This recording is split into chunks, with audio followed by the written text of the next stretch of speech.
As we approach the end of 2021, let's look back at all the cross-stitching we've done.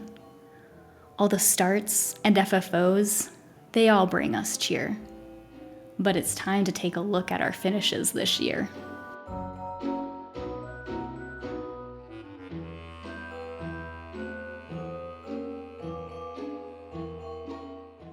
Hi guys, I'm Jessica. Welcome to my Flosstube. I run the Needle and Floss, and you can find me on Instagram and Twitter under that same name. I also have a Patreon page that has lots of goodies and free patterns and all of that good stuff. All of those links are going to be down below. Now, this is a Flosstube special edition. It's all of my 2021 finishes, which I didn't realize it, but I actually have quite a bit. I have 20 complete finishes, one finish for now, and then one modification. So it's 22 total, which is a lot. I'm going to put all of the links that I can for all of the patterns. Again, all of the links are going to be down below so that if you see anything you like, that's where you're going to find it. So ho, ho, ho, let's get going. Okay, so the first start I had was actually on January 1st, and that was my temperature tree for 2020. And this is essentially how I did a temperature tracker for the previous year. So this is Temperature Tree by Stitch and Mommy, and I stitched this on 36 count linen in light mocha by Zweigart. You can tell that I live in Texas because of all of the red. But the one thing I did differently from this pattern is I added at the bottom the year 2020, and I tried to make it look as if it was not engraved, but someone like carved it into the tree. I don't know if it's quite that effect, but either way, I wanted to mark it as actually a 2020 temperature tree. So the next one I finished January 8th. So a week later I had another finish. And this was a second model stitch for my PlayStation controller. This is one of my patterns that I sell in my store. And so you can pick this up in the Needle and Floss Etsy shop. And all of my model stitches are done, at least for the controllers. The controllers are stitched on 16 count white Aida, but I wanted to do something a little bit different. So since I already have a model stitch on that, I wanted to do something in linen. So this is stitched on 32 count Lugana in Vintage Stormy Night by Zweigart.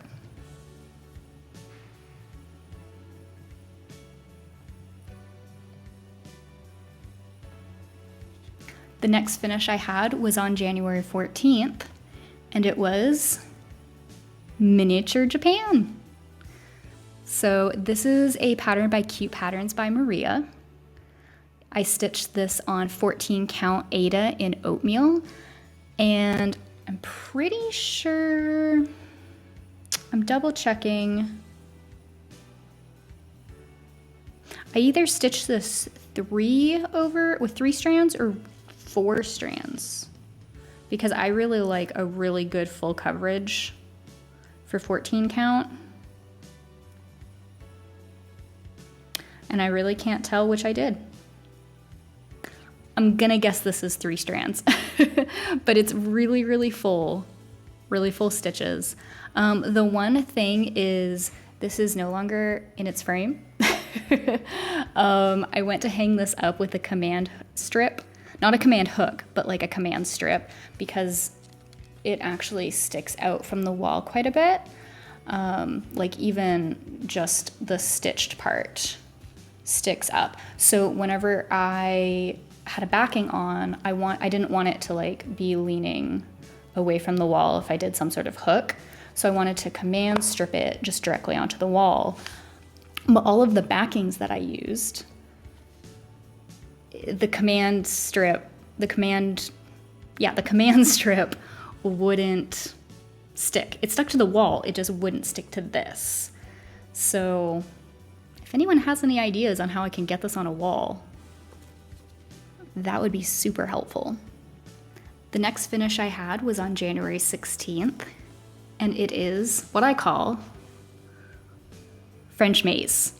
And I say that because I don't actually know what pattern this is. I found a picture on Pinterest, basically that I wanted to stitch, and I tried to find the pattern, and this was like way back in 2013. This used to be my oldest whip before I finished it.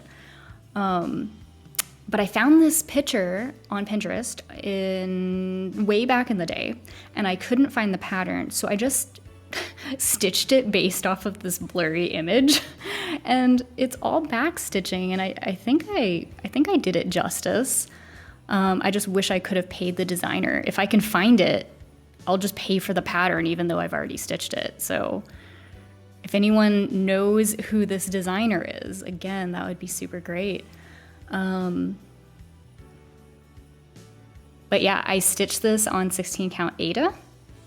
It's all a single variegated DMC floss. And yeah, I didn't know that I would love this so much until I finished it, because I think that was another reason why I didn't finish it for so long, was because it didn't really seem like my style. But I've had it on my wall for maybe 6 months now, and I just absolutely love it. It's so pretty. All right, my next finish was on January 21st, so we're still just in January. This was another model stitch for one of the patterns that I sell, and I had finished the Xbox controller. And as I've said, all my controller stitches for the most part are stitched on 16 count white Aida. And when stitched at 16 count, all of them should fit in 8-inch. Is it 8 inches? 8-inch square frames. You might need slightly bigger hoops just because of the way the circles might cut off some of the corners. But yeah, Xbox controller. The next finish was January 22nd, and I finished Winter in the Garden. And this is by Yana Golovanova. By Yana Golovanova.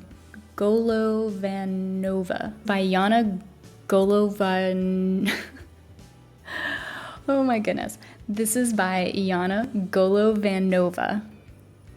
I got it. And it is just so teeny and cute. I ended up stitching this on 32 count Lugana in Mercedes by Picture This Plus. I had already stitched the autumn one, and I still need to stitch spring and summer. But I just love these. I plan on finishing them as flat finishes, and then having like the back magnetized so that I can swap them out each season. But like the frame itself would stay constant. So yeah, they're very teeny. I would say this is no more than 4 inches diameter, like the finished stitch. It might be closer to 3.5, maybe even 3. But it's quite cute and quite tiny. This next one was finished January 25th, and it was another long outstanding whip that I had. This was the Steotchalong from 2015, and it had been sitting in my whip pile, and it just needed to get done. So with the last few years of Steotchalongs, they're stitch-alongs done by Steotch, the pattern designer. And the last few ones you can customize which text goes across. So they'll give you like 8 options, and then you can put whatever you want. And so this was back whenever Star Wars movies were still coming out, like in the big ones. Like 7, 8, and 9 were still big and coming out, and they were huge. But we've got Han and Chewie. The frame was perfect. I found it's actually wooden, painted silver, and I think it captures kind of the spaceshipy Millennium Falcon vibe quite well as well. So I was pretty happy with that. And I'm just happy that, you know, I finally finished a whip from 2015. That was huge. This was stitched on 16 count Aida. I'm not entirely sure the color. I started it in 2015, so I don't know, but it's 16 count. All right, moving right along. We are still in January, folks. We are still in January. I had a lot of finishes at the beginning of the year. January 30th, I finished another model stitch. This is my dark geometric diamonds. And it is supposed to technically it goes like this, actually. Hold on. This is how the pattern goes. Technically the pattern goes like this, but it is intended to be a diamond shaped, and not square, but you can do it square. I mean, if you stitch it, it can be whatever orientation you like. But I just really liked the idea of plopping it in a square frame, but then turning it to be a diamond, just like this stitch is diamonds. This was done in 14 count black Aida. I think this is my only stitch on dark fabric. This is my only pattern that I have on dark fabric, so that was kind of a unique thing for me to do. But I'm really happy with how it turned out. Geometric Dark Diamonds by the Needle and Floss, which is me. All right, we're out of January. We're in February. It's February 24th, and on February 24th, I finished Gramophone. And this was something I was so excited that I did. It's pretty much mostly back stitching and a little bit of crosses, the cross stitching, but this is the piece where I learned how to make rosettes. And I believe they're called wagon wheel stitches. So I have the large ones, I have some small ones, there's some medium ones. Trying to figure out which way to turn the piece. Yeah, but this was a huge learning experience for me just because I was stepping outside of my comfort zone. And then tackling a piece that was so heavy in backstitching. I'm comfortable in backstitching, don't get me wrong, but I feel like on this piece, I realized how easy it is to miscount when how detrimental miscounting can be when backstitching, because whenever you miscount on cross stitches, sometimes you can fudge it depending on what the mistake is. So if it's something that completely messes up the pattern, then I'll frog it. But sometimes if I can stitch around it, and especially if it's like a nature, like greenery or something where it's the colors of kind of similar shades and you're not really gonna notice because they're all kind of jumbled together, I'll just either stitch over it or leave it. So that's fine. But with back stitching, especially with something as intricate as this gramophone player, you can't really mess that up without it being obvious.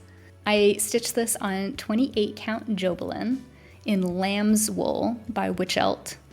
This is done by a Russian designer. I'm not even going to pretend to know how to pronounce their name. But I originally purchased this from the Etsy shop MandarinksDesigns, and it was since removed from Etsy. So I'm not entirely sure if they have a different shop elsewhere on the web where you might be able to find this pattern or other patterns that they sold. I know I have at least a couple other, maybe not finishes that I'll show today, but I definitely have other Mandarinks designs that I'm working on that I don't know where you would be able to get them anymore. So if you know where MandarinksDesigns went, let us know. They had some cool stuff. All right, the next finish was on April 5th, and this was Retro Geometric Pattern. So it's just about full coverage with some of the oatmeal Aida showing through in some decorative spots, but this was stitched on 18 count Aida in oatmeal. The designer is Axaby. You can find them on Etsy. And I didn't realize this until I finished it and I went to frame it. And I talked about this on one of my floss tubes. But the Aida I used was, I guess, out of my scraps and not a good brand, if you will. Loops and Threads. I'm throwing that out there. I'm throwing shade. Loops and Threads Aida is not square. So when I measured this, your video is not wrong. Right now it is taller than it is wide, and yet the pattern is square. So I'm going to turn it this way. And now you can see it looks wider than it is tall, and that is because that is correct. When you measure the dimensions, one size is almost an inch longer than the other side. I want to say the actual difference was like 3/4 of an inch, so it's significant. My plan was to frame this in a square frame.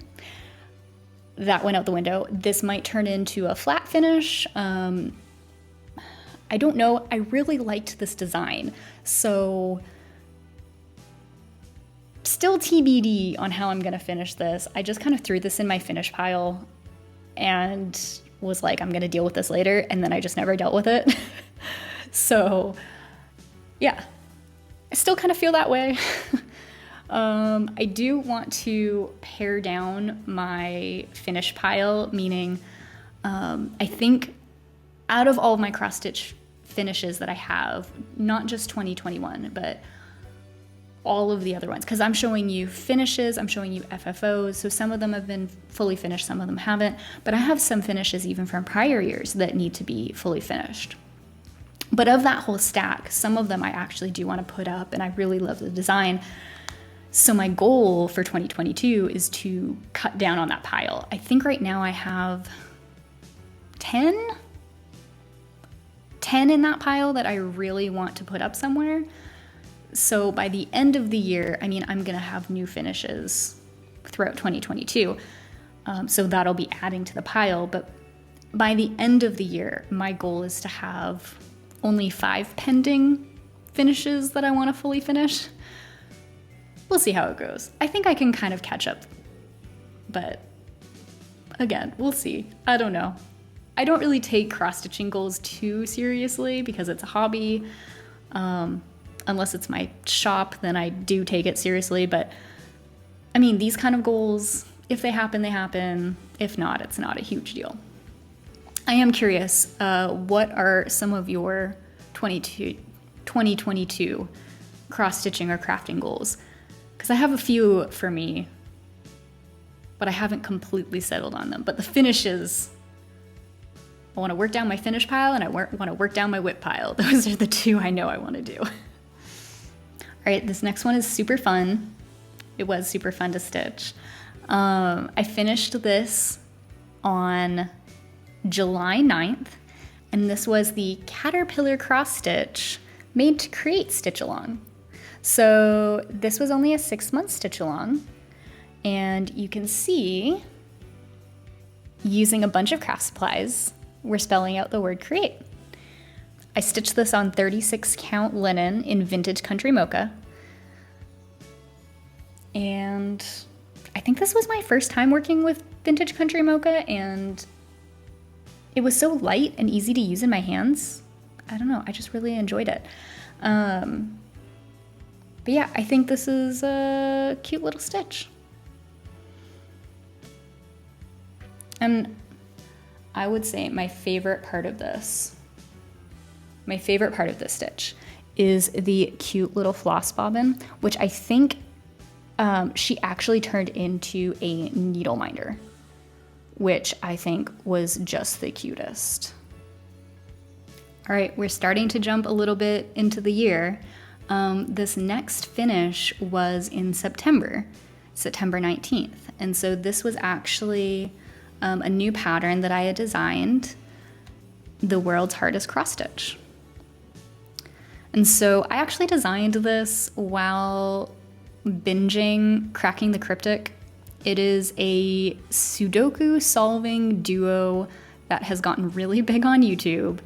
I think they're both like Sudoku and crossword world champions, and they just got so big on YouTube of just solving daily puzzles that they just quit their day jobs, and now all they do is solve puzzles. So I was binging some of their videos, and they also now stream and play video games, like puzzle video games.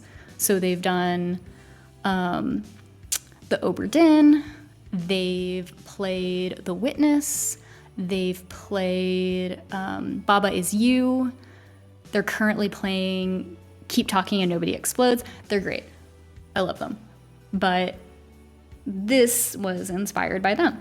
So this was an actual Sudoku that someone designed, and I do believe it is still the world's hardest Sudoku, but Ardo and Kala was the Sudoku designer, which I have reference to at the bottom. The border is Morse code around, and it's Morse code for SOS, which I thought was really fun. And then, you know, red just means danger. So, I don't know, pretty fitting. I had a lot of fun with this. I stitched the model in like 2 days, just watching their videos. So, yeah, if you really enjoy just listening to some really calming Brits, and they just happen to be super smart and solve puzzles, check out Cracking the Cryptic. All right, moving right along.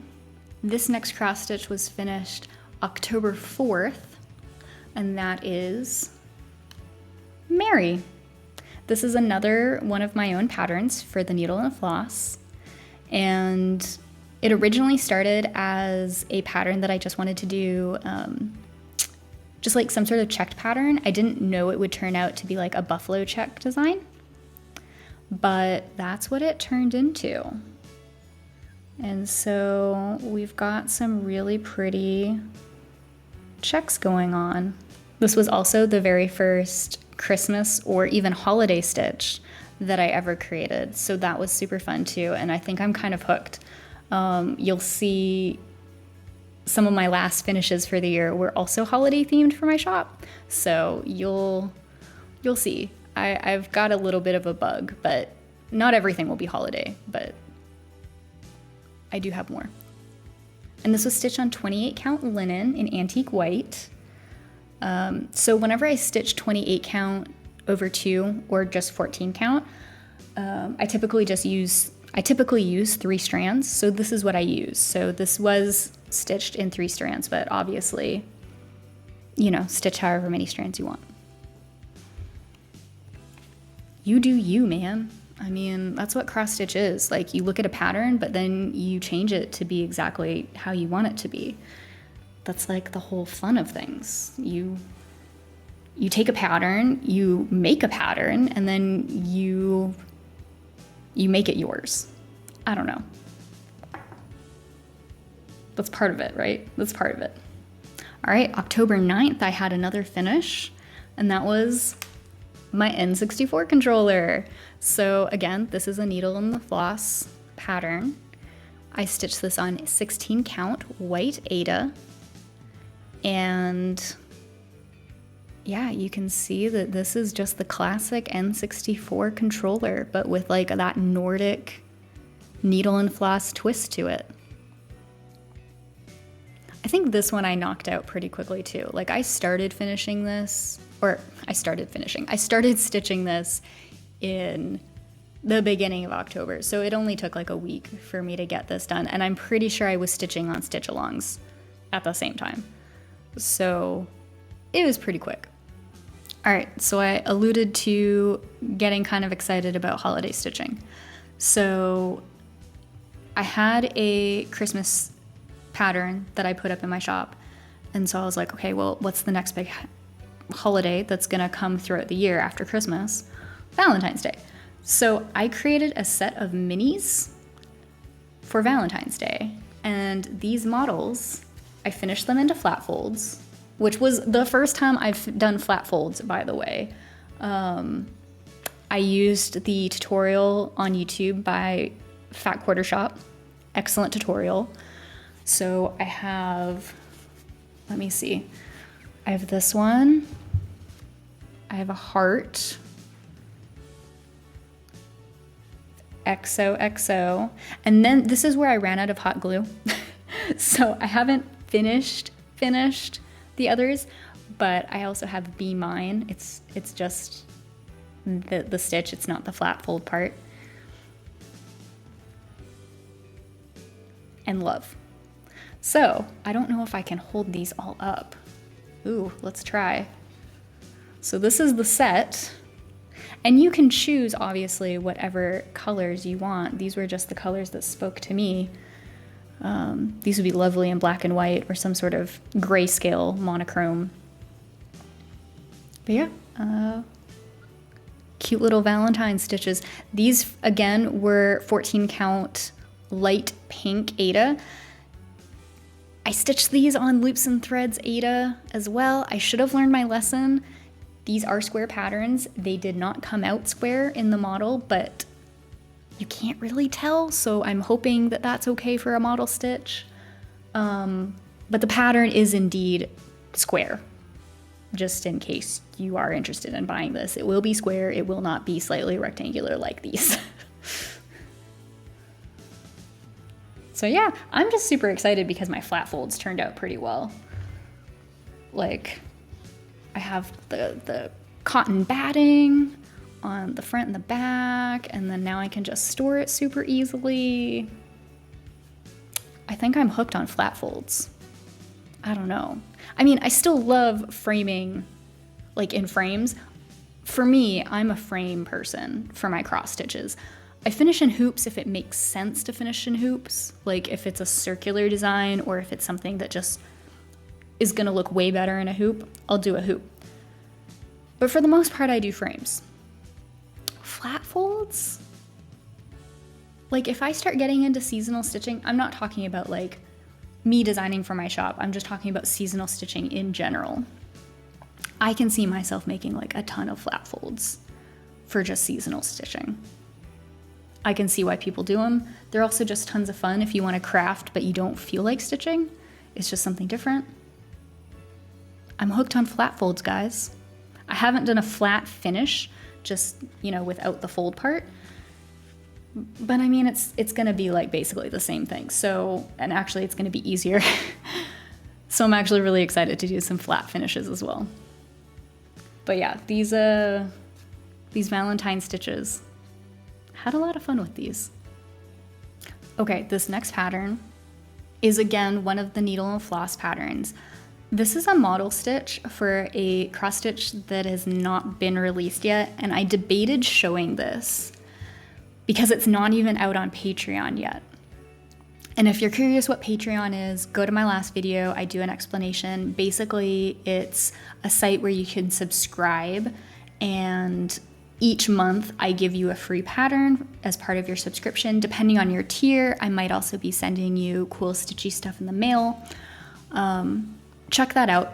But this pattern is actually January's pattern, and I'm not gonna release it until like the first week into January. So this is like a worldwide reveal that you're about to see. So January's pattern is Floss Boss, and it's Floss Boss surrounded by all these little bobbins. And I think my favorite part was just picking out all the different rainbow flosses that I wanted to use. And then when I stitched it up, I actually stitched the individual bobbins different ways so that when you look at it a little bit up close, it looks a little bit textured, but also the thread is laying, like that top leg of the X is laying according to how the floss would be wound around the bobbin. So that was a nice little touch as well. But yeah, I've got Rainbow Floss Boss. This is the model stitch. I have two variations as this pattern. So This is the circle variation. I also have extra bobbins in the corners as part of the pattern as well if you wanted to finish this in a square frame. So that's also an option. I stitched this on 28 count antique white linen, and I'm double checking. I might have only used 2 threads on this. Wow.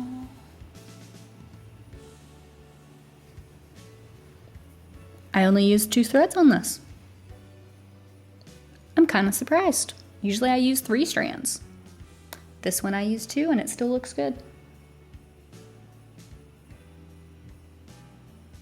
Completely forgot I did that. But this is probably going to be the next, after the flat folds, after I finish flat folding the Valentine stitches, this is probably going to be the next thing I FFO, and this one will be going into a hoop. So this year I worked on 3 different stitch-alongs. One of them was the made to create that I had shown you already. That only lasted 6 months. The next one was a stitch-along that I finished, and that was finished in December. It was fully released in December, and I finished it on December 10th. And that is There Is No Planet B. This is by Clouds Factory. I stitched this on the called for 32 count Belfast linen in Ariel by Picture This Plus. And each month featured, usually it was 2 animals, but each month featured a set of animals that are somewhere on the endangered species list. So each month, not only did you get a pattern, like a new pattern release, new section on the cross stitch, you also got to learn about the animals that you were stitching about. And so I thought that was a really neat touch by Clouds Factory. And I mean, just considering the state of where everything is with climate change and the environment, that just had a special place in my heart to be able to stitch all of those amazing creatures. All right. That's all of the finishes the official finishes that I've done for 2021, but there's still 2 more pieces. So the next one is another stitch along that technically doesn't end until next month. So it started January of 2021, and there's actually 13 parts. So I'm just waiting on that last part, but I'm including it because it's a finish for now. And I finally did something that I've been talking about doing for forever. So this is Zodiac Signs by the Tiny Modernist. And at this point, I'm gonna move over. We have all of the different zodiac signs. So you can see the January release is going to be I can't point because, both my hands are being used, but the January release is going to be the top and the bottom circles.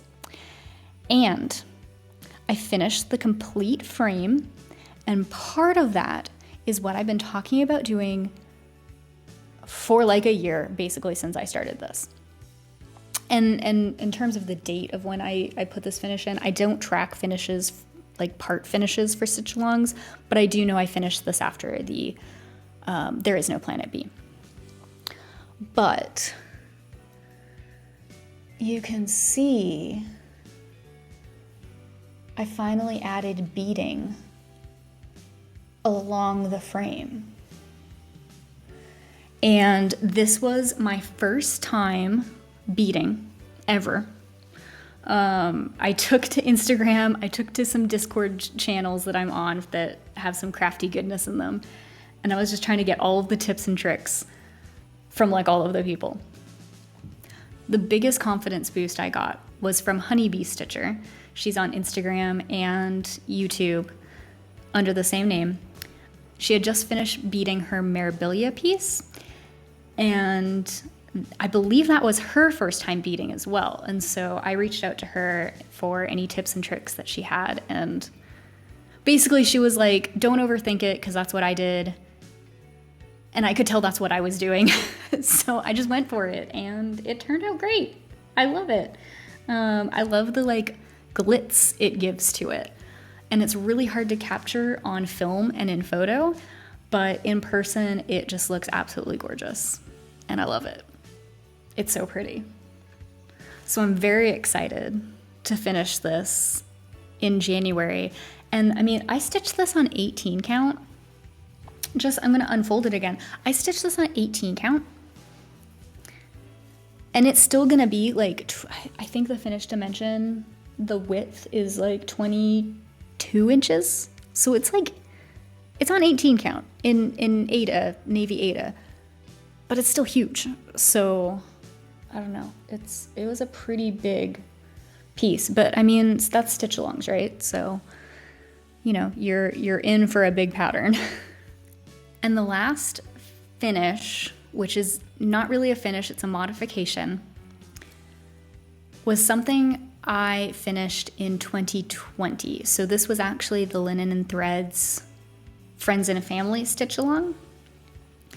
And I finished it in the year. But if you're familiar with it, I'm gonna hold it up.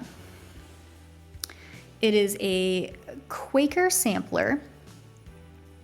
And there's the initials, you customize it with the initials of family and people who are dear to you. So what I did, and this was only just recently, I actually had to do a little bit of a modification because in the next year, am going to be gaining a bonus sister. So I have a brother, technically brother-in-law, but I mean, I'm so close to that side of the family that they're like brothers and sisters. But I have a brother who got engaged and they have been together forever. And so I took his D, I moved it up a little bit and put her L right below. So very special. Another one of my probably goals for 2022 is to get this in a frame. And a lot of times I do framing myself. But this I want to get professionally framed and put up somewhere in the house. And I'm of the opinion, because I do so much cross stitch, I don't want to be that person where you go to their house and literally all their decor is cross stitch. But this one I just can't not put up somewhere. So all of the cross stitch I've put up so far in the house is all in my office, and I have a gallery wall of my favorite finished pieces. But this I'm gonna put up like, and even my husband, he will brag about this piece to people. So this is going up somewhere downstairs, somewhere public, somewhere special. And I'm really excited about that. And those are my 2021 finishes. We had 20 finishes, a finish for now, and a modified finish. I still have tons of whips that I need to work through. I actually put a lot of my whips from my whip pile back because I just had so many kitted up that I just hadn't started yet. So I just kind of de-kitted them because I already have I want to say I have 13 whips. I need to count, but it's still a lot. I'm officially on a no new starts kick. There is with the exception of any model stitches that I have to do for my shop. But in terms of personal projects, no new starts. With the exception, if I have the absolute need to start something, I already have the pattern set aside. I know what it's going to be. So that's a maybe, but I'm going to hold off on starting that for as long as possible. I want to get some more whips done and we'll see if maybe not as many finishes for 2022 as this year, but I want to end the year with less in my whip pile. So we'll see. I think I already asked you this, but what are your cross-stitching goals for 2022? I'd love to hear them. there's so many different ways people look at it. It's like in terms of how many finishes you can get done, or like how many whips you can get through, or trying new pattern designers like chatelaines, or, you know, huge full coverage pieces like Hades. Yeah, like goals and aspirations come in all shapes and sizes, so I'd love to hear what yours are. But yeah, I hope you guys enjoyed looking at all of what I was able to do this year. And I hope you guys have a safe and happy New Year's and a good start of 2022. I'll see you guys later. Bye-bye.